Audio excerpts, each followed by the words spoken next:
Hey guys, it's Alicia with WTI, and I don't know about you, but in the winter, my skin is so dry and rough and peeling. It's just awful. So I'm always looking for ways to add lots of moisture and hydration. And I want to show you these Burt's Bees refreshing sheet masks. So the ingredients in this sheet mask are 99% natural origin ingredients, and it feels amazing. So let me tell you, when you pull this out, you have a really nice refreshing cucumber scent, and you can feel the moisture in these masks. It's just awesome. So all you need to do is unfold the mask and place it on your face, and you've got your little eye holes so you know where it goes, and you just leave it on for 5 minutes and relax. So you can watch some TV or just close your eyes and rest for a minute. And after the time is up, you can remove the mask and then just actually rub in whatever is left over onto your face, and it provides this really, really smooth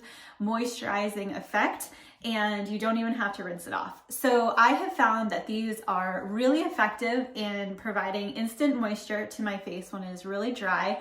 They feel wonderful, they smell good, and I love Burt's Bees for the quality of their products and the ingredients that are in them. So if you're looking to get a little extra moisture to your face, I would recommend this sheet mask, and that's my point of view.